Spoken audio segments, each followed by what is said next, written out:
안녕하십니까. 언제나 소비자 편에서 방송하는 콘스탄트 김의 디스와 함께 돈 버는 아카데미. 이번 시간에는요, 돈 버는 정보가 되겠습니다. 현재 태풍 11호 흰남노 때문에 아주 걱정이 이만저만이 아닌데요.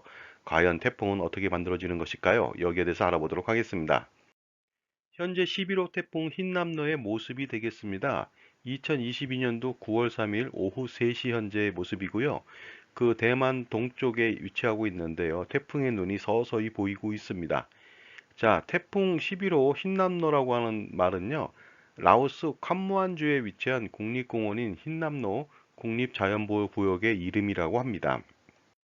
그렇다면 태풍의 예상 진로를 알아보도록 하겠습니다. 이 태풍은 좀 희한한데요. 8월 28일 날 21시에 만들어졌고요. 좌측으로 횡보를 했습니다. 그러다가 현재 대만 동쪽 바다에 위치하고 있는데요. 앞으로 9월 6일 날 부산 앞바다에 상륙할 것으로 보입니다. 굉장히 강력한 태풍이고요. 현재도 초속 47m 이상의 풍속을 자랑하고 있습니다. 보통 이 정도라면 사람이 날아갈 정도고요. 그 다음에 반경은 작으나 굉장히 강력한 태풍이 되겠고요. 이동 속도가 8km에 불과합니다. 이 소리는 뭐냐면요. 보통의 해상에서의 그 태풍의 이동 속도는 10km에서 25km 내로 움직이는데요. 8km밖에 안 된다. 이 소리는 태풍이 굉장한 소용돌이를 일으키고 있다는 것이고요. 그만큼 태풍이 굉장히 강하다. 그로 인해서 한반도의 피해가 엄청나게 예상되고 있다고 보시면 될 것 같습니다.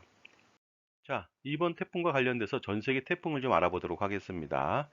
태풍은 총 4종이 되겠습니다. 그래서 북태평양 쪽에는 태풍이 불고 있고요. 그 다음에 오세아니아 쪽에는요, 윌리윌리라고 하는 태풍이 불고 있습니다. 윌리윌리는 원주민 말로 굉장히 무서운 공포란 뜻이 되겠고요. 인도양에는 사이클론이 불고, 그 다음에 카리브해에는요, 허리케인이 불고 있습니다. 그리고요, 적도에는 놀랍게도 태풍은 없고요. 그 부근에 있다는 것이 놀랍죠. 자, 태풍은 큰 바람이란 뜻인데요. 바람의 속도에 따라서 태풍을 구분하고 있습니다. 초속 17m 미만일 때는요, 열대 저기압부라고 합니다. 그런데 초속 17m에서 24m일 때는요, 열대 폭풍이고요. 그 다음에 25m에서 32m일 때는요, 좀 더 강한 열대 폭풍이 되겠습니다. 그 다음에 초속 33m 이상이 될 때는요, 태풍이라고 불리고 있습니다. 그러나 우리나라와 일본 같은 경우에는요, 초속 17m 이상 센 바람이 불면 태풍이라고 합니다. 태풍의 크기를 좀 알아보도록 하겠습니다. 일단 약한 태풍은요, 초속 17m에서 25m 미만이 되겠습니다. 그 다음에 중형급은요, 25m 이상 33m 미만이 되겠고요.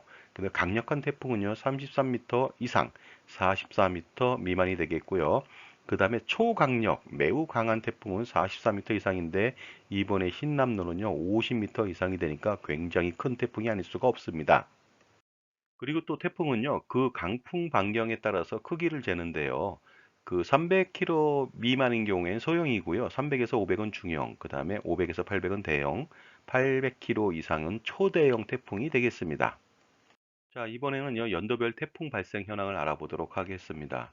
1951년도부터 알아보고 있는데요. 보시는 바와 같이 1961년도에는요, 29개의 태풍이 불었고 한 해에 5개가 우리나라에 영향을 미쳤습니다. 그리고 재밌는 것은요, 1953년도하고 61년도에는요, 5월 달에도 태풍이 불었다는 것이죠. 놀랍죠. 보통 태풍은 6, 7, 8, 9월 달, 많으면 10월 달까지 불거든요. 자, 그 다음에요. 71년부터 90년도까지도 보겠습니다. 보시는 바와 같이 76년도에 우리나라에 6개나 태풍의 피해를 입혔네요. 그해 25개의 태풍이 불었고요. 대부분 25개에서 30개 내의 태풍이 일어나는 것으로 보이고 있습니다. 그런데 놀라운 것은 88 올림픽이 개최된 1988년도에는요. 31개나 태풍이 만들어졌는데 우리나라에는 하나도 피해를 주지 않았던 점이죠. 놀랍죠. 자, 다음은 91년도부터 알아보도록 하겠습니다. 2003년도에도 5월 달에 태풍이 불었습니다. 그리고요, 2009년도에는요, 놀랍게도 우리나라에 태풍이 하나도 오지 않았습니다. 자, 최근 연도도 알아보도록 하겠습니다. 2019년도에는요, 무려 7개나 우리나라에 태풍 피해를 입혔습니다. 엄청나죠? 기상이변이라고 할 수도 있겠죠. 그러나 평균적으로 30년 평균 25개의 태풍이 일어났고요. 그중에서 3.4개가 우리나라에 피해를 입혔습니다. 최근 10년도요. 26개의 태풍이 일어났고 우리나라에 4개 정도를 피해를 입히다 보니까요. 전체적으로 6, 7, 8, 9, 10월 달에 태풍 피해를 입으면서 평균적으로 한 4개 정도가 오지 않나 이런 생각을 가지고 있습니다. 자, 그렇다면요. 태풍은 어떻게 탄생하는 것일까요? 알아보도록 하겠습니다. 북태평양 수온이 27도씨 이상인 열대 해상에서요. 뜨거운 공기는 급상승하면서 매우 강한 열대 저기압을 형성하게 됩니다. 자, 지금까지 제 정보가 만족스러우셨다면요. 구독과 좋아요 부탁드리겠습니다. 감사합니다. 계속하겠습니다.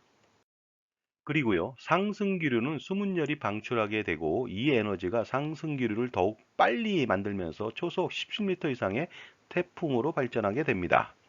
상승기류에 의해 고공으로 올라간 수증기는요, 얼면서 물방울이 되면서 열 에너지를 방출하게 되는데요. 이로 인해 주변의 온도가 상승하게 되고 따뜻해진 공기는 밀도가 적고 기압이 낮아져서 주위의 고기압으로부터 공기를 빨아들여 강한 상승기를 만들고 이 수증기를 이동하게 만들거든요. 그리고 이러한 과정이 반복되면서 태풍으로 점차 성장하게 되는 것입니다. 또 이러한 태풍은요, 지구 자전의 영향을 받아 시계 반대 방향으로 회전하면서요, 초기에는 서북 서진하다가 편서풍의 영향으로 북동진하면서 일본 북쪽에 오후츠케 등으로 빠져나가면서 그 일생을 마감하게 되는데요. 북위 10도씨 부근에서 만들어진 태풍은 무역풍의 영향으로 북서 방향으로 진행하다가 북위 30도 부근에서 편서풍의 영향으로 북동 방향으로 진행하게 되는 것이죠. 그리고 태풍이 소멸되는 원인은요, 바로 에너지 공급의 차단 때문입니다. 바다 위에서는요, 지속적으로 에너지를 축적해 가면서 힘을 발휘하다가도 육지를 만나면 당연히 수증기가 없다 보니까요, 비와 바람으로 에너지를 다 소비하게 된다면은 태풍으로서 그 일생을 마감하게 되는 것이 되겠습니다. 태풍의 세력이 약화되는 이유는 결국 태풍의 에너지원인 수증기의 공급이 줄어들고 응결열도 줄어들게 되기 때문이고, 이때 강한 바람과 비를 뿌리게 되면서 에너지를 대부분 소진하기 때문이란 점 아시겠죠? 우리 인간도요, 에너지를 다 소비하고 아니면 열정이 사라지면요, 소멸하는 것과 마찬가지인 것 같습니다. 이번 태풍은요, 추석 바로 며칠 전에 보는 태풍이 되겠습니다. 그렇기 때문에 피해 최소를 위한 만반의 준비가 필요할 것 같고요. 그 다음에 민족 최대 명절인 한가위가 만약에 피해 복구로 대체된다면 그것은 최악이 아닐 수가 없기 때문에 그렇습니다. 자, 지금까지 태풍에 대해서 알아봤고요. 피해 예방에 만전을 기해 주시기 바랍니다. 감사합니다.